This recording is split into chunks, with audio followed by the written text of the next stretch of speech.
mga class. Bago kayo umupo sa mga upo ninyo ay maaari bang pakipulot muna ang mga alat at pakiayos na rin ang hanay ng inyong mga upuan. Maraming salamat. Ngayon naman ay tayo ay magbabalagala. Sino ang nakaalala ng ating tinalakay noong nakaraang araw? Tama, ito ay kapapusan ng scarcity. Ano nga ang scarcity class?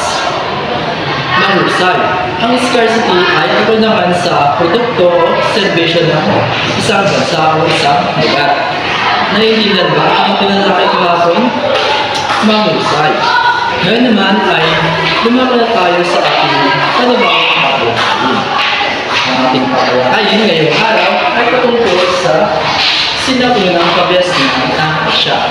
Ang Asya class ang pinagkutan ng mga kabiasnan sa mundo sa aspetong pang-politika, panglipunan at pang-kababayan. Sa kanlurang Asya class, umusbong ang kabiasnang Sumerian at Kertay. Sa Timog Asya naman, sa Timog Asya, nagawa ang kabiasnang Harappa at Mohenjo-daro.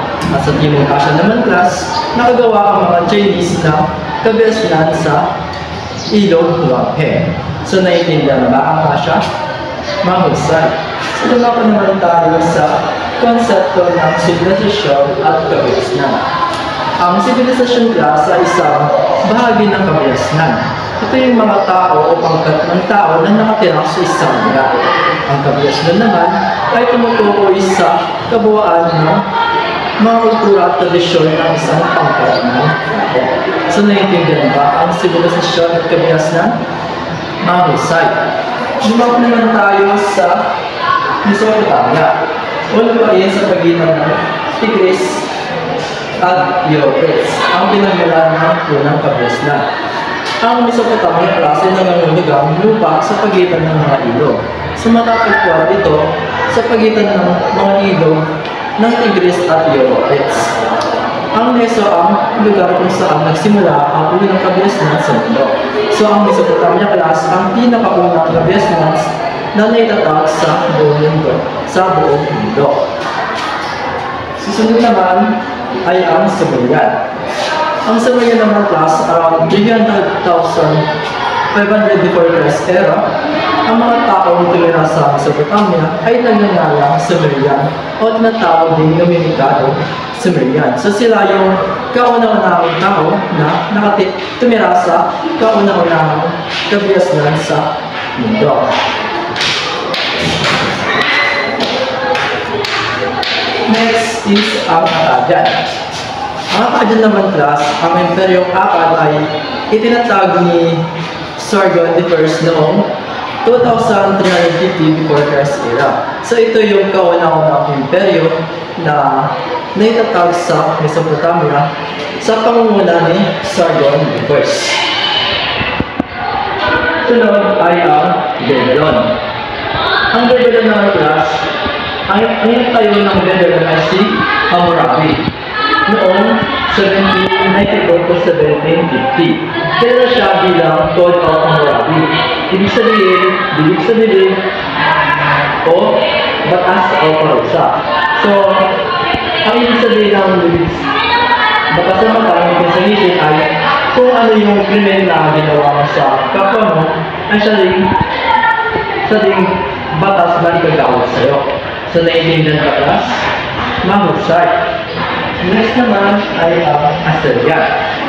Ang Assyrian naman class, ito ay matatagpuan sa Hilagang Mesopotamia na itinatawag ni Shamli-Adad I noong ika-19 na siglo before Christ era. Ngunit, noong pumanang si Shamli-Adad I, ang imperyo ay bumagsak.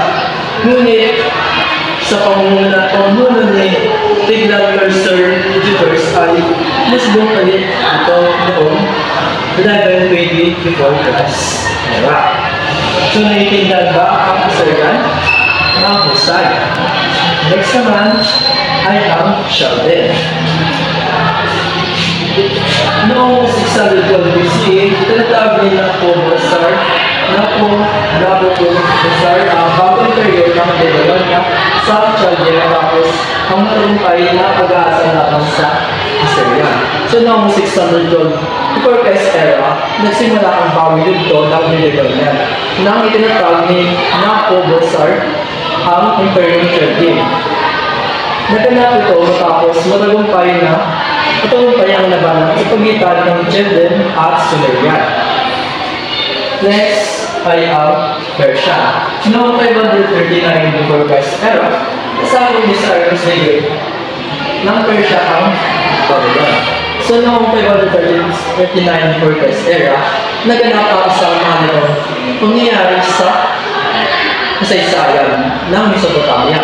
Nang sakupin ni Cyrus the Great ng Persia ang Babylon.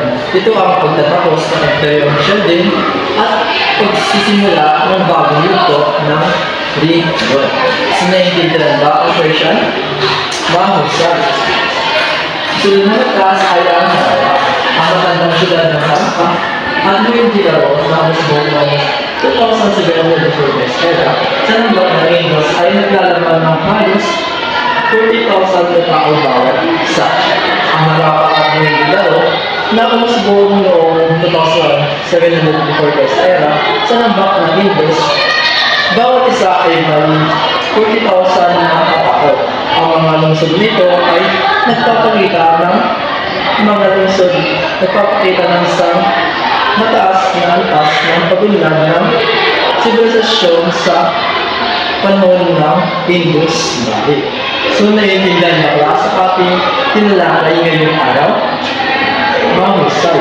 Ngayon naman class ay maglabas kayo ng 1 sheet of paper at kayo ay magkakaroon ng pagsusulit.